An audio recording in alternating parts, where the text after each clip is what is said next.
I want to put you in my mouth.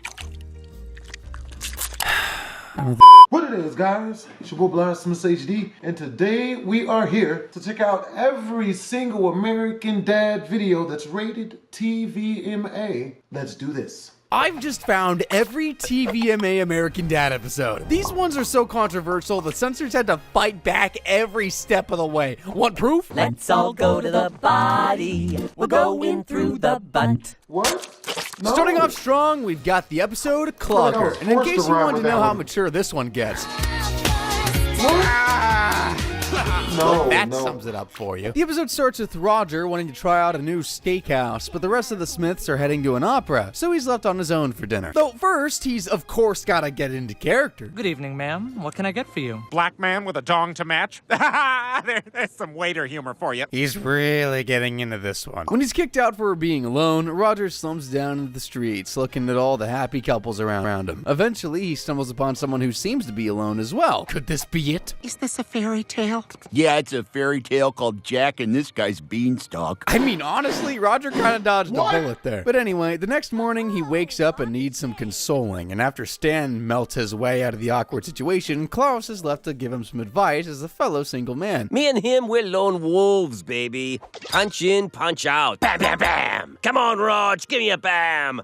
Bam. Hey, I didn't say it was good advice, but nobody can deny the power of a bam. Meanwhile, Steve's got a fitness test coming up, and the last thing he wants to do is fail it in front of all of his friends. Never That'd be feel so yourself embarrassing. in front of The only people who can't do pull-ups wear pull-ups. This guy's gonna put us back in diapers. Some of us Diapers? never left. Nick, wait a minute! Can't be more embarrassing than that, though. Steve tries to fake being sick, but the nurse can't help him out. Luckily, Haley snuck into the school to get her pink eye checked. I forgot this was a marker. I tried to cut him. Mother...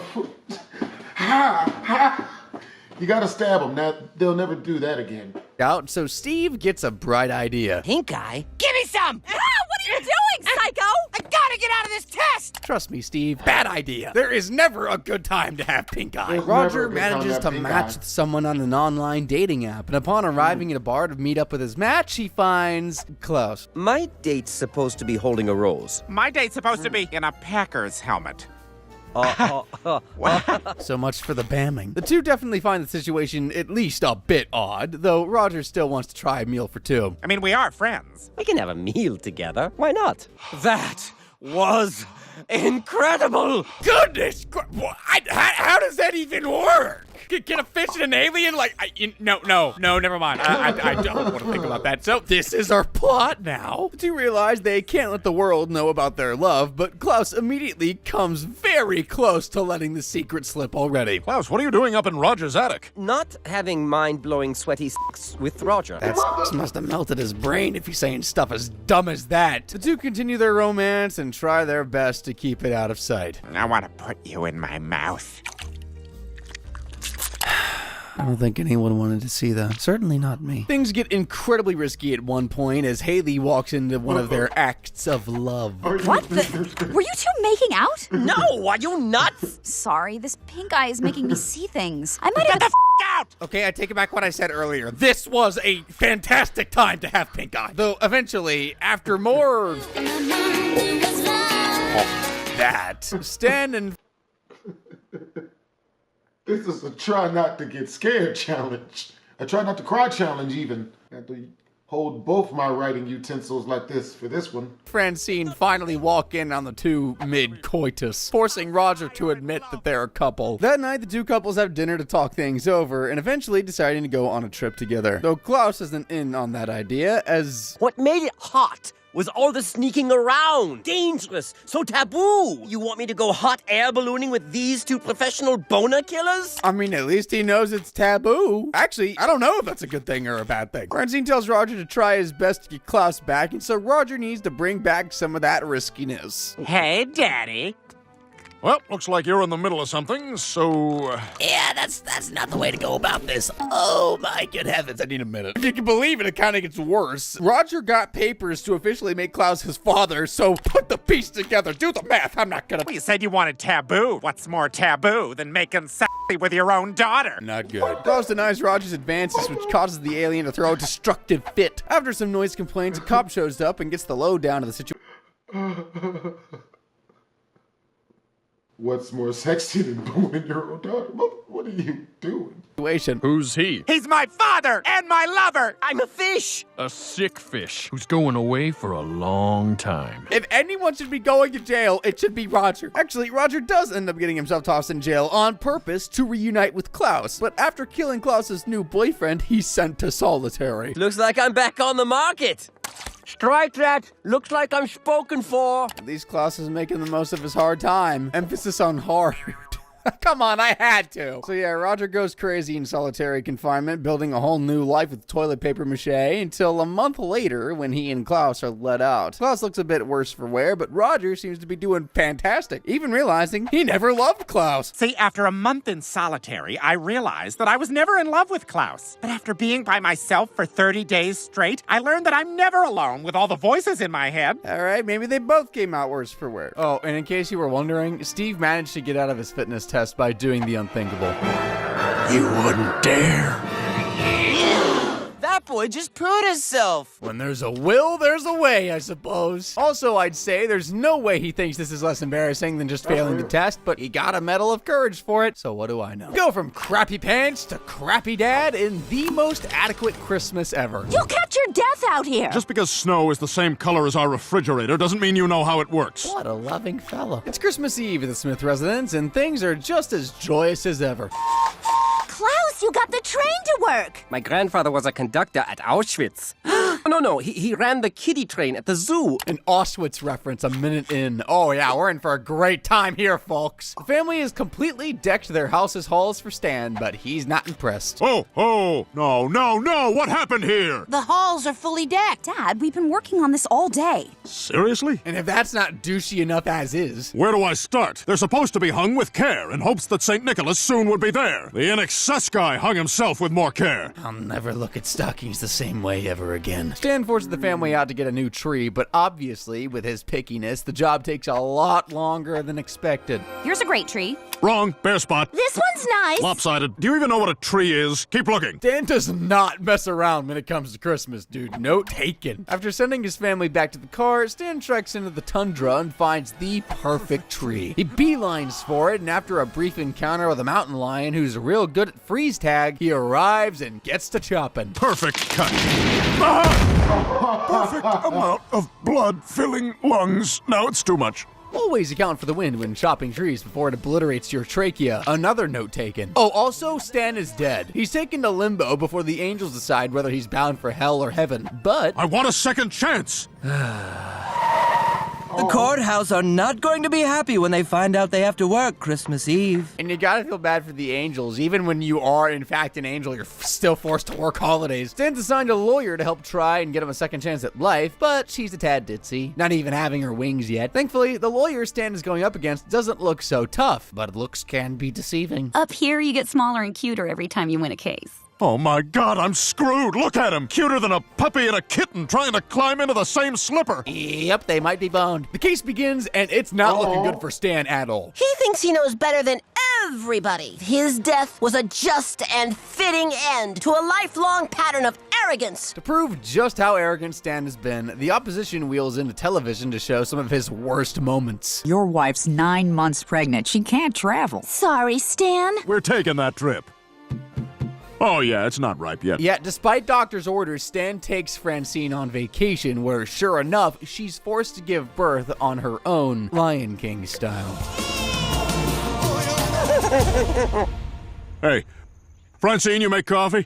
Okay, Michelle has a good rebuttal here. Stan's full of selfish moments, but he's had one major act of selflessness that should wipe it all away, when he gave his kidney to a random homeless man on the street to help him out of his slump. I mean, Rick, that's a hell of a class act. You ready, Chris? Stan Smith, you're an angel. That's my dad. Honestly, it's so unbelievable. I must be dreaming. Oh God, I had the worst nightmare. Why would I give my kidney to a bum? Stay out of my dreams! Can you see where I'm going with this? Yeah, it was Stan who was the one that was dreaming. Ha! What an asshole. Oh, and if that wasn't assholey enough for you... Well, if it makes you feel any better, they're gonna be dead in about 20 minutes. What? They're about to freeze to death. But they can just turn on the heater. You took the keys. Don't you love this cold? It reminds me of my planet. Well, now the stakes are even higher. Unfortunately, the judge rules in favor of not Stan, and so Mr. Smith takes some drastic actions in response. Everybody on the ground, now! Earthly guns have no power here. I'm begging you. Everybody on the ground, now! Why do they need guns in heaven? Seriously, that raises so many questions for me. Stan takes Michelle hostage and heads straight for the pearly gates, hoping to take his case to the big man in charge. I only met God once and he thinks I'm an idiot. We were at this bar and I was really drunk and I tried to kiss him. Yeesh, Stan was really kind of stuck with an oddball lawyer. Though thankfully, she comes in clutch by saving Stan from the same fate that Jim Henson went through when he tried to sneak into heaven. So what happened to Jim Henson? You don't want to know. Forgive us! You will bow down before me, son of God! Ah, yes, Dante's 10th circle of hell, the Phantom Zone. After crashing Jesus' birthday party, Stan finds God, literally, and starts to plead his case. Sir! You, unplugged the sun. Oh, sorry. I thought he smashed his I hope face people on the on side of Earth the didn't desk. feel that. Being plunged into frigid cosmic coldness isn't ideal, even for just 4 seconds. Stan needs to save his family, but God refuses to budge. Stop trying to control everything. I don't do that. Stan, you're holding a gun to God's head. Eventually, Stan realizes he has to be less controlling and allow God to enact his will, which is exactly what God wanted him to do. So now Stan's free to go back home, and Michelle even gets her wings. But there's just one more thing. Don't you ever pull a gun on me again! Stan reunites with his family to congratulate them on their decorating, and even Michelle drops by to enjoy the moment. There's a flying hooker watching you hug. Go away, hooker. I mean, hey, we've already had Auschwitz and God shooting someone. Why not throw in another little jab for the censors to play with misogyny? And you know what? Why not add to that list even more? The episode Blood Crieth Unto Heaven doesn't skimp on the blood. That's all I've ever wanted. Daddy, I'm so happy. Patrick Stewart opens us up with an astounding introduction to the stage play. We're proud to present the only one of Mr. Winkle's plays I didn't eat, Blood Crieth Unto Heaven. I mean, you are what you eat, and Patrick Stewart is a great actor. Must be a secret to it all. Anyway, Act 1 opens up with Francine getting a call from Stan's mother where she chastises her for not showing up to her son's surprise party. However, Stan's mom supposedly has her reasons, mysterious as they may be. Doesn't mean Francine cares, though. You and I have a very strained relationship, and we both know it. We do. Oh, the wonders of theater dialogue. Stan shows up and isn't happy to see a celebration for his birthday, but I mean, hey, he had the reason to be in a bad mood already. Francine, get my fender sponge. I hit another dog driving home. Surprise! Happy birthday! No! No! I'd probably be in an even worse mood, honestly, but even still, Stan storms off with Francine following behind him. Stan tells Francine the reason he hates his birthday is because of what happened at his 8th birthday party. His dad packed up and left forever. Daddy, no, don't go! Daddy! Oh, the wonders of... Okay, never mind. Stan drives off and eats what any normal person would eat in a time of crisis, crab legs. Curse my cursed birthday! I hope the cops take Stan down. That man's fracking insane. Of all things, crab legs. Back home, Roger and Avery start to hit things off in the basement, and I really mean hit things off.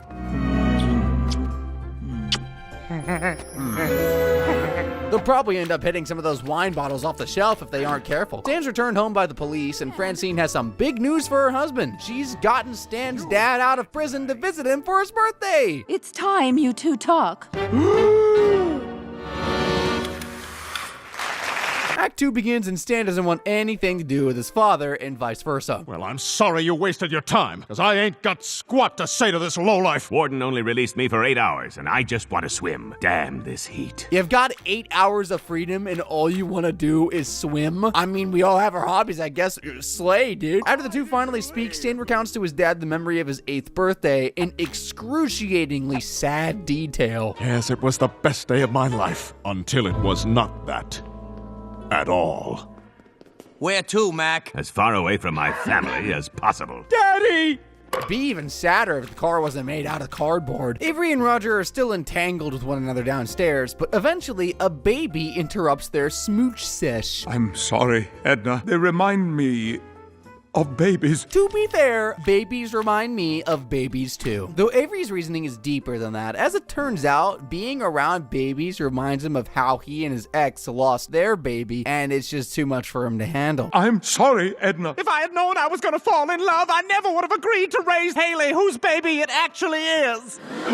After hearing his dad having fun without him outside, Stan runs out to try and dampen the mood. Stan! Oh, a balloon! How fun! A do-do-do-do-do-do-do. I have no interest in watching you make a fool of yourself. I mean, his dad isn't wrong. Though, after popping his balloon, Stan starts to remember a bit more about his 8th birthday. Mommy! My dad didn't walk out on us. My mother drove him away. My mother is a clown whore. New insult unlocked, clown whore. And just in time to hear that lovely insult, Stan's mother walks in, causing her son to have a complete mental overload. The information, it's too much. It's TMI. That's certainly one way to end a scene. When he awakens, Stan's back to chastising his mother. You're the reason he left. You don't understand. I understand you can't keep your legs shut if there's a curly wig and big shoes in the room. Man, he's ruthless tonight, though clever to boot. I'm entertained. Meanwhile, Avery talks to his ex-lover, and it turns out the baby Roger is caring for belongs to them. After a very quick rekindling of love, the two head downstairs to get their baby back. One issue. We can be together now, Avery. I solved the problem. It's quiet now. Edna, what have you done? They pull back the curtain, and it's as bad as you think. Tears are shed, hair is torn, and... There's no distinction. Hell and earth slumber in the same bed tonight. I mean, dang, yeah, that's a great way to put it. Who said theater is a dying art? Also, yeah, this is the portion of the show that grated the censors a bit. Smothering infants isn't exactly a good thing to do. I dare say it's a straight-up evil thing to do. Back to Stan, though. He reunites with his dad once more after realizing his mother's cheating is what drove him away, but then learns the real story. That's right, but what you don't know is that the clown was me! Apparently, because clowns were so expensive, Stan's dad had to step into the shoes and entertain the party. Luckily, Stan's dad already had a clown outfit, but only because he used it when he robbed fruit trucks back in the day. The police were on his trail already, with one even being invited to the party, but Stan's dad knew his son needed the perfect day. And so, by being the clown for the party, Stan's father sacrificed his freedom to keep his son happy. Stan comes to the conclusion that he was responsible for his family's destruction, but on the bright side, Steve got him a gift. It's a revolver, and apparently it's just what Stan needs. That's all I've ever wanted. Daddy, I'm so happy. And so the cycle of familial trauma continues, with Steve being responsible for Were those hot Cheetos that came out the side of his brain? his family's destruction. Damn. The stage play must have been pretty successful, as the series was picked up in China right afterwards in the episode American Fung. Confused by the title? Maybe this'll help you. Is that really you, billionaire Feng Hua? I stopped by just to tell you that American Dad is now better than ever! Hey, I said maybe. Chinese billionaire Feng Hua opens the episode off by announcing he and Seth MacFarlane traded businesses. You don't believe me?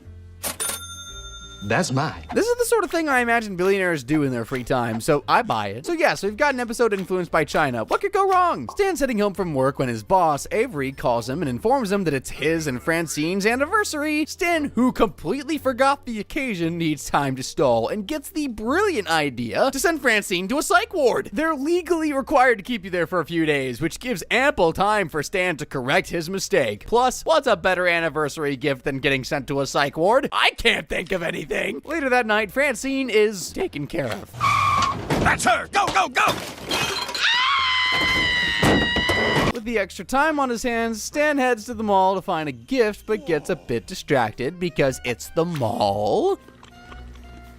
What shopping spree isn't complete without a Cinnabon on the toilet? Elsewhere, Roger's having problems just getting rid of his old clothes. We could get rid of this one. No! People need to know that second place is first loser! No! People need to know that you miss 100% of the shots you don't take! Roger, I think most people scoff at folks who wear these types of shirts. Get rid of them, dude. At least there's some gold hidden in Roger's garbage. Listen to this. That billionaire Feng Hua has increased his already vast fortune. Headline gold, that is. Elsewhere, Stan picks up Francine from the psych ward and gives her a gift he poured his heart and soul into getting. Happy anniversary! I mean, I'd be satisfied. Francine figures out Stan sent her to the ward in the first place and is carted off once more after realizing her hatred for the man. I hate you. That's nice. The calm before the resolution. Whoa, hey, don't waste the chicken. There's starving me's to feed. After Stay mad. You good? another very tasteful Feng Hua ad, the head doctor tells Stan he needs to stay away from Francine for a bit as he's her trigger for psychotic episodes. But determined to help his wife, Stan admits himself and tries to infiltrate a community building event for the patients, though he's gonna need a disguise. Sorry, pal, but I need that outfit more than you. Yeah, I don't think those clothes are gonna fit me. You look more my size. Oh. Next up, it's the Blues Brothers. Remember, think before you punch. Meanwhile, Feng Hua shows up at the Smith residence and invites the gang on an adventure. What did you have in mind? Who know what kind of thrill and chill? Stay tuned to find out. You know, with anyone else, I'd be wary, but there's just something about Feng Hua. It's so charming. You just have to trust him. Stan tries to break Francine out of the ward by distracting the guards with a musical number in the most covert way possible. Come on, Francine, let's go. Oh, sweet home, Chicago. Oh, my God, what did they do to you? Obviously, something more than Stan's dancing is wrong here, and it turns out the psych ward has heavily drugged their patients, and they aren't afraid to do it even more. Trank guns, look out!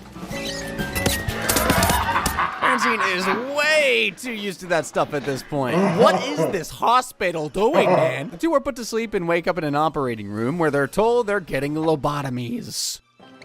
Oh, God, was that the lobotomy? Just a little spot of ink to show me where to stick this drill. Yes, we got real dark real fast. You see, every villain is the hero of his own apple cinnamon monkey. Whoa!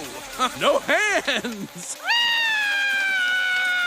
Oh, that's making me shiver just watching it. Back to Feng Hua's great adventure, though. He and the gang find hidden treasure underneath the sidewalk, and nobody cares about anything else. Oh, but what about Stan and Francine? Well, I forgot to mention what happened to Stan and the Francine. Everything just worked out. Stan and the Francine fix all their problems at Feng Hua Resort in Bali. Yep, they fix their issues at a beautiful Feng Hua resort. The rest of the episode becomes an ad for all of Feng Hua's awesome business, or at least until he once again sells American Dad to turn it into American Chinese Dad. Yeah, I don't understand it either, though I can tell you one thing, the psych ward portion definitely did not fly well with the censors. They should have taken a trip to the resort. The adventures in China must have left the family wanting a new pet to replace their yak, as in Stan's best friend. That's exactly what they get. Come.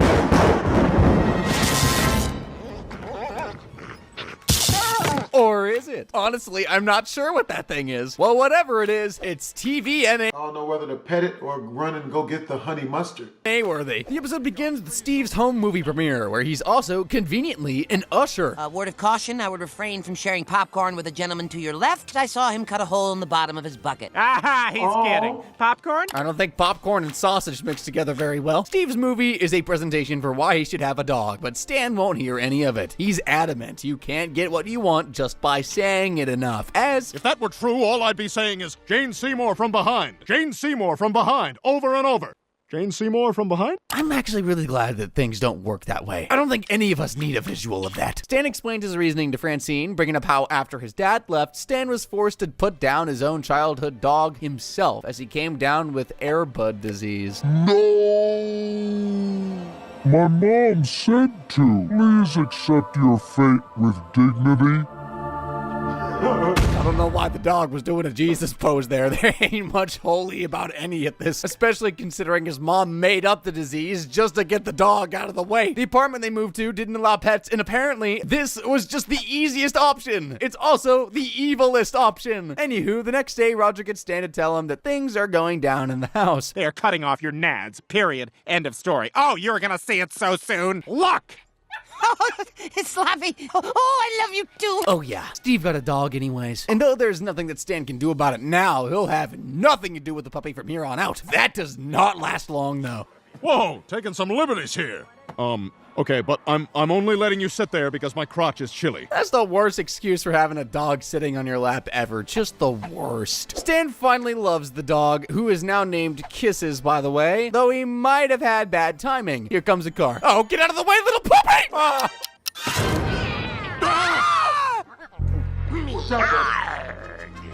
I spoke way too soon. I should have known the flying cat pirates would come in and ruin everything. Kisses is not doing good and is only still kicking thanks to life support. No!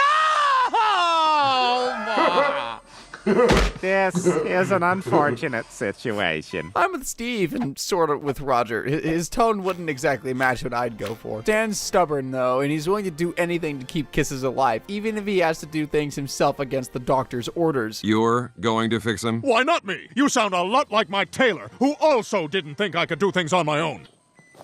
Oh, shit. After that majestic storm out, Stan heads to the library and studies up, but soon realizes he just can't cut it and needs help. This woman specializes in fixing animals that other vets have given up on. Stan, keep far away. Alternative medicine, more like bed-ternative. Thankfully, Steve walks down and lays down his opinion on the scenario. Ran out of tissues and started using my handy tube sock to dry my tears. Think my eyes might be pregnant. Anyway, Dad, it's time to let Kisses go. No quality of life for him anymore. Disregarding that first thing, there's some wise words from the kid, kinda. However, when the family goes to pull Kisses' plug, the little pup is gone. Turns out Stan dog-napped him and is heading to the alternative medicine vet. It's a long drive, but Klaus made sure to make a mixtape for Stan on his ride there. Been running down this dusty road. Klaus, you d***. Finally, Stan arrives in typical Stan fashion. Is it cool that I parked there?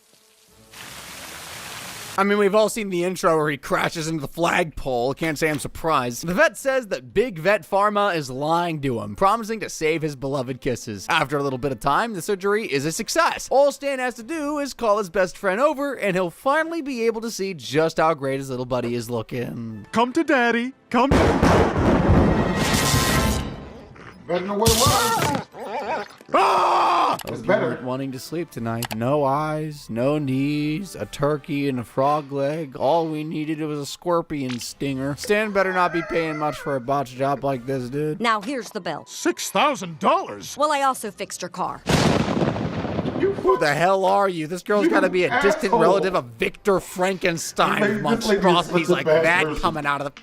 Kisses comes home to the family, and both Francine and Steve are horrified, obviously. Oh my God! Please kill this dog! Again, I agree with Steve's reaction here. With that said, however, Roger's oddly into Kisses' big makeover. Oh my God! No, now this dog I like. He can stay. Maybe Roger finally feels like he has a Franken friend. I mean, that outfit sure looks stitched together like a monster. Oh yeah, you're getting passion advice today. Stan heads to bed for the night, and his old dog from his childhood appears in a dream, telling Stan it's time for Kisses to be let go. Speaking of being let go... I gotta quit these things. He definitely should let go of smoking. Dog lungs have to be more fragile than human lungs, right? When he wakes up, Stan finally makes the right decision. All right, Kisses, you ready? Stan! I blew up Kisses with dynamite. In the absolute worst way possible. Blowing up a dog is just beyond cruel and unusual. There's your mature moment and then some. Although, on the bright side, Kisses gets to mess around with explosives himself in the afterlife with Stan's other doggy friend.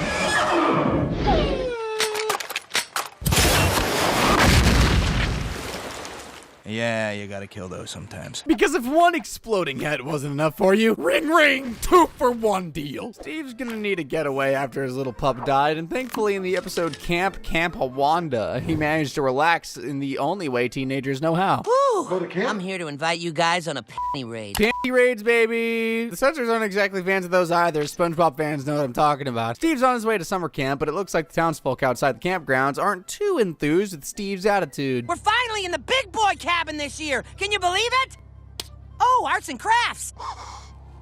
Oh yeah, that's arts and crafts, all right. Steve finally arrives and is as excited as ever to be there. Since he's a big kid now, it's his turn to give wedgies. Actually, no one will be given wedgies. We have a zero-tolerance policy for bullying. I don't like it personally, but it's really helpful for the wimps and the Polacks. Wow, no wedgies at camp? What's even the point then? Meanwhile, Haley and Jeff are celebrating their anniversary, but Jeff forgot exactly how long they've been together. Is it 1? Is it 2? Is it 69? Well executed, Jeff. You just earned yourself 1 month of USA Today. Oh boy, newspaper! Now my life's perfect! Jeff was supposed to get a couple tickets to Burning Man to celebrate, but guess what? He forgot that who. Back at camp, Steve feels like Snot's forgotten to have fun with him, as his new job as assistant counselor is starting to sour Steve's time, even with the younger kids. Thankfully, Steve and Snot decide to hang out the very next day at a swing to make up for all the counselor time. And I mean, hey, if Steve's busy, at least they've all got iPads to keep him company. We don't all have iPads. My Etch-a-Sketch can do something your iPad can't. I feel like an iPad could do way more damage if swung at a head, personally. That kid should watch out. The next day comes and goes, but Snot never meets up with Steve despite their plans. Steve heads to the cabin to confront Snot and only gets more pissed once Snot refuses to apologize. What a dick. This guy was talking to this guy about how much of a dick he is. That's definitely one of the more creative ways I've seen someone flip another person off. Credit to Steve. Back home, Roger brings Burning Man to Haley and Jeff in their own backyard, and the limitless fun kicks off. Oh my God. Tearing up my lawn. The only limit is your mind. And the property line. Okay, I guess fun can have some limits. Back at camp, Snot's getting super into his role as a counselor, even confiscating candy from the kids. He's finding it everywhere. In your pillowcases, under your mattresses, and guys, he's just a bunch of Starburst mushed together wearing Noah's clothes. Dude really be the fun police right now, even calling out Todd on not being real. That's just cruel. Luckily, Steve's there to be the bad influence the campers desperately need, saying they'll soon be knee-deep in stolen Disney princess underoos. All right, at least it can't get any weirder. Still doesn't change the fact that I'm wetting my bed because I'm homesick for mommy. Never mind. Over at the Smiths version of Burning Man, Roger's doing everything to keep Haley and Jeff happy, and even hands them what no Burning Man festival would be complete without: acid. Each tab features a little alien saying, "Take me to your dealer." They usually say leader, but this alien likes drugs. Is it weird for Roger to be rolling with the alien stereotype so much? I don't know. The couple figure Roger's being too nice, though, suspecting he has ulterior motives. They hold off on the gift. Klaus gets a dose of the stuff by accident and starts seeing exactly what you'd expect a goldfish to see. Cracker? I think I'm crackering up. Klaus has the whole pantry laughing with that one. After ditching what seems to be another fishy-looking gift from Roger, Haley and Steve walk in on Klaus, who's still tripping as much as a creature without legs can. I was just gonna cut my face off to let the shadow people out of my skull. Burritos? I'm marrying this young couple. They should probably take the knife out of the little guy's hands. Fins. How's he holding that? The couple head up to Roger's room to look for clues and find a bit more than they bargained for. Harvesting organs for fun. Pretty mature if you ask me. Going back to the camp again, the little kids ditch Steve for being kind of weird about the panty raid. Snot finds him about to commit the heinous crime on his own. The two have a spat, but Steve realizes he's got better things to do than bicker. I got panties to try on. Raid! To raid. Every moment Steve continues on with this idea, it gets weirder and weirder. Snot blows his whistle and the higher up counselors are forced to send him home. Meanwhile, Jeff, watermelon. Aha! Roger's reaction time is astounding. Haley and Jeff confront Roger about his harvesting scheme, but it turns out he was just gonna serve them breakfast in bed, and he really didn't have any evil plan. This is just a nice gesture. The crazy thing is how he's paying for it. He's harvesting his own organs. Obviously that catches up to him, and Roger passes out. But thankfully, there's a little known fact about alien organs. Let's all go to the body. We're going through the butt. That's terrifying. They love Fleischer cartoons and calling it butts. How long was I out? Jeff, did you take advantage of me? Looking to get his revenge, Steve brings the cranky townsfolk from the beginning of the episode to the camp to carry out his panty raid. Though they have a different type of raid they want to carry out, because you know. Look, we're adults. If we go stealing little kids' panties, that's a list you don't want to be on twice. I'm going to look past how he said twice and instead commend him for being smart there. I won't commend him for destroying the camp, though. That was not good, but they went ham. They chase Steve and Snot into the water and leave the two to reconcile, where Snot figures out that he's had the wrong idea about what being an adult means. I thought being a grown-up meant not having fun anymore. But look at them. Woohoo! Best day ever! They certainly are having fun. Don't know why the counselor isn't, though. Though, if organ harvesting isn't mature enough for you, maybe mocking God is, as that's exactly what we get in Rapture's Delight. What's happening? The Rapture turns out there is a God. The fact the priest is just smoking. The episode kicks off with Stan taking the family to church and subsequently calling Francine a $2 whore for wearing a dress that shows her calves. Oh, but he makes sure to praise Roger for his wacky getup. Ah, I love your religion. Virgin birth, water into wine. It's like Harry Potter, but it causes genocide and bad folk music. Right off the bat, and you can tell that Christians are not going to be fans of this one. Stan and Francine arrive late, so Francine decides to take advantage of the moment by heading to the janitor's closet. And you'll have to put a big piece of coal in my stocking. Damn your clumsy Christmas metaphors. Swearing and sex in the house of God. Someone's going to hell, or rather, someone isn't getting raptured. As during the two's devilish deed, people begin their ascension to the heavens.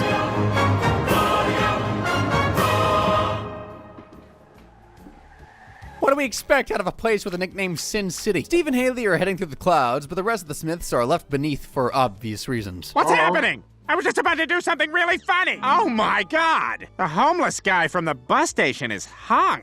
But I knew that. Stan's in denial about being left behind while the priest heads inside to learn more about the rapture. If you couldn't guess, things aren't looking good for those left behind, despite the cute puppet on the TV screen. Jesus is coming back for Armageddon!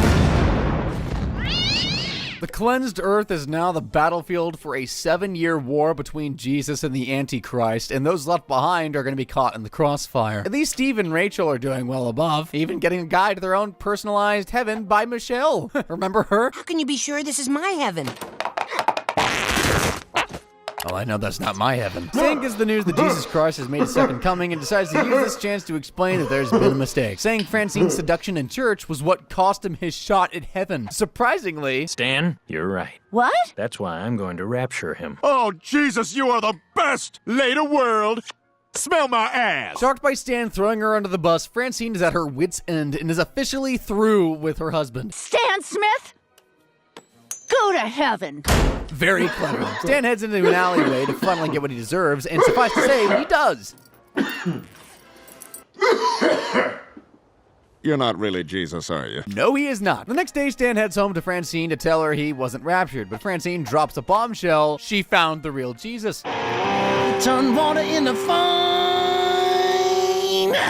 Better yet, she's dating him. Yeah, I guess he can do that now. 7 years later, and the world is an apocalyptic mess. The war is almost done, but Jesus needs Stan's help to get Francine back from the Antichrist, even if the two aren't on great terms. Ow! My other cheek! In the apocalypse, never turn the other cheek. Stan only agrees to help if he's raptured off for his assistance, and so the two ride off in search of one more guy who can help. Roger, meet Jesus. An alien, one of my father's side projects. You better watch your mouth! Whoa. Can't blame Roger at all. I wouldn't want to be delegated like that. After Roger gets spaceship fuel in the form of golden gem-filled poo, they fly off to the home of the Antichrist. I'll drop you off at the lair of the Antichrist and then Armageddon out of here. Oh, that's good. I gotta write that one down. After the infiltration, Stan and Jesus head off to find the Antichrist, and Jesus says Stan will know them when he sees them.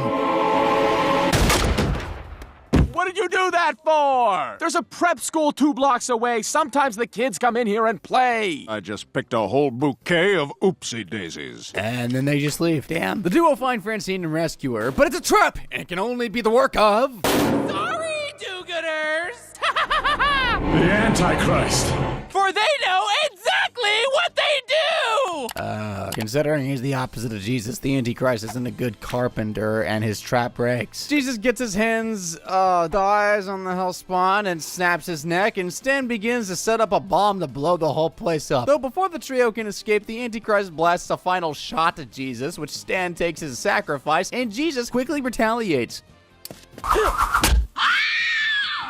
Later, world! Smell my ass! What a set of last words. Very befitting of the Antichrist, I guess. Stan blows the building from hell to hell, and in turn is sent above, where he gets exactly what he wants in his own personal heaven. Life to continue as normal. Francine asks how she looks in her dress, and this time he says the right thing. Definitely not like a whore, baby. Oh, Stan.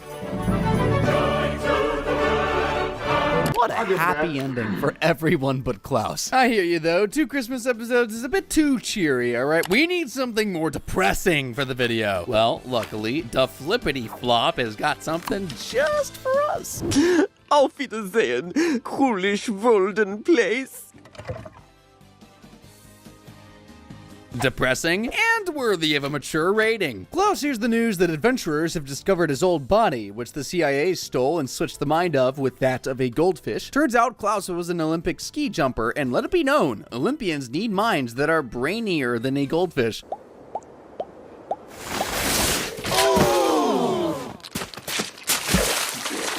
Though what makes Klaus feel even worse is that he never got to try his uber dangerous move before his fishy transition, the Flippity Flop. Hey, look, skiing is dangerous, folks. Don't you forget it. Apparently, Klaus's body is in the custody of the CIA, meaning Stan could help him switch back to where he belongs. But Stan's not willing to help because it would be, quote-unquote, a hassle. You suck, Stan! Someone hand me that dustbuster! This thing is never charged. The batteries on those things last like 30 minutes. Next time we should go with a toaster. When Stan and Francine walk in on Klaus trying to inhale some fumes, Stan finally gives in and allows the fish to get his old life back. You mean it? Really? You guys, come back! Now I want to live! Wait a minute. Why didn't he just do that the whole time if he wanted to get... Never mind. Stan takes Klaus to the CIA, and the ever-responsible scientists looking over the body give them a peek at Klaus's new old home. What happened to all the ice? Yeah, we needed it for margaritas. Yeah, I think I might need a margarita after seeing that. Klaus is infuriated with Stan for making him wait until the body was ruined and cracks him over the head with a blender. When Stan wakes up... Guten Morgen, fish face! Klaus, you son of a bitch! You switch us back, right? Oh my god, I just pooped. I don't know how Klaus and his fins managed to operate the machinery to get the mind switched, but hey, Stan's a goldfish now. Klaus returns home and gets to work on his Stan impersonation to fool the family. Hey, I'm Stan Smith. I love America. Yippee! Okay, I admit, it's a pretty good impression. To seal the deal, Klaus covers Stan's bowl to silence him, and sure enough, the family walks in right on cue to be fooled. Hey, Stan! Hey! Oh my god, Klaus is in Dad's body. I'm Stan! It turns out the family are actually okay with Klaus having a few human days, saying Stan's had this coming for a long time, being a jerk so very often. As long as he switches back soon, all should be well. You're never getting your body back. Ever. All shall not be well then. Klaus starts abusing Stan's body hardcore, kicking off with a bit of smoking to taint his pretty pink lungs. I like holding the smoke in my lungs until it's absorbed into the cells. And you know, you've really gotta feel the cancer flow through you to enjoy a good cigarette. Klaus continues his destruction by rubbing dead animals on himself, doing hookers without protection, and of course heroin. Though apparently, even that's not the full story. He abused me! He paid a woman to pee on my body! He beat up a cop! And then somehow, he paid off the cop, and then he peed on me too! Who peed on you? Everyone! The family tries to get Klaus to give up the body, especially after revealing his tattoo. The family's had enough of Klaus' charade and tries to make him give it up, but after a quick punch to Haley, he threatens to blow Stan's noggin clean off and runs off to perform his forbidden skiing technique. This one. Remember? Stan decides to switch bodies with Klaus's rotting corpse, though complications arise as quickly as you'd expect. Happy? Yeah. Oh! The family arrive at a ski lodge and find Klaus, who's about to head off the highest jump he can. Thankfully, Stan catches the next ski lift up just in the nick of time. What are you looking at? That guy has my body. The CIA made him a fish, and then he stole my body. I would be pinching my nose way more if I was that guy. A giant ski chase begins, and the rot starts to catch up to Stan, inadvertently breaking Klaus's leg. Though Stan's on a one-way path to the jump, and eventually lets Klaus's body's instincts take over as he soars through the air and performs the technique. This must be what angels feel like. Hey, congrats, man. That's gotta be a world record. Hey, Klaus kinda technically did get to do the technique, just his body instead of his mind. The two switch bodies and Stan realizes the hardships Klaus must go through being a fish every day. Though he's probably not gonna do anything about it, because that takes work, you know? So yeah, that last one got a little bit weird with the rotting corpse and everything, but don't worry. Tapped out is weird in an entirely different way. Old MacDonald had a farm. Ow! All of his teeth are in. Yep, this show went there. The episode starts right before the first day of school, and Steve's getting some new clothes, but is ready to pick out his own wardrobe considering his mom's recommendations are, There's a caboose on your butt flap. For your choo-choo poo-poos. that. Though, I'll be fair to Francine, what Steve picks out for himself isn't much better. All he needs to top it off is a pair of Heelys. Steve arrives at school for his first day back, and the clothes are a total success. What are you wearing? 3 cheers for his wonderful clothes! Oh, you thought I was being sarcastic? No, I meant it. He's a hot ticket, even being immediately cast in the lead role of a school play. More on the play in a bit. That night, Klaus is patrolling the house when he stumbles upon a secret room that probably should have stayed a secret. What are you doing? Sewing. You have things on your boobs. A sewing machine. No. Francine admits that she's been sneaking her breast milk into Steve's food for a while now. For what reason? Don't look at me. She then tries to get Klaus to promise that he won't tell Steve, and being the kind-hearted fish he is, Your secret is safe with me. You have been drinking it, bro! Gross! I mean, how are you supposed to keep a secret like that? With the lid off on the breast milk situation, as Francine calls it, don't ask why, Steve refuses to eat anything his mother gives him. Case in point. Please let me cook you some eggs. How do I know you didn't lay them yourself, mother? That is simultaneously one of the dumbest but also coolest things Steve has ever said. Steve shows up at the first day of rehearsal for the school play, that being a retelling of Oedipus Rex. And if you know anything about how that goes down, you'll understand the issues there. If you don't, here's a hint. Right now it's called Oedipus Rocks. The school board wouldn't let me call it Yeah, the guy sleeps with his mother. Steve gets tired during the rehearsal due to his lack of milk, and so he heads to the one person who can help him out in his time of need. I need breast milk! Dispatch, I'm on the scene now. I don't know how else to summarize how I feel about that scene other than just saying, what the hell? The milk helps Steve really get into the play. Really. And so he and Francine keep him on his lactation diet for the time being. It even helps the kids singing. Oedipus's mom has got it going on. Wait, did I say mom? I meant Oedipus's wife, the love of my life. I mean, shoot, maybe I'm missing out on something. Anyone got any? Anyway, Klaus eventually notices Steve and Francine are getting along a little too well, and thanks to the surveillance footage, finds out the only reason Steve was sleepy was because she was drugging his Sunny D to keep him on her breast milk for as long as possible. What was that sentence? Francine intends to keep her secret, though. You think that was my only copy? Yes. You're right. What was Klaus thinking, pulling out that damning piece of evidence right in front of her? He must have had the mind of a goldfish. Well, wait. After an absolutely miserable montage of Steve enjoying his breast milk in ways not meant for human eyes to witness, the play has reached opening night, and Steve needs one more shot before he performs. But Francine's out of bottles. Steve knows it's not an issue, though. What is an issue is the play starting a bit early.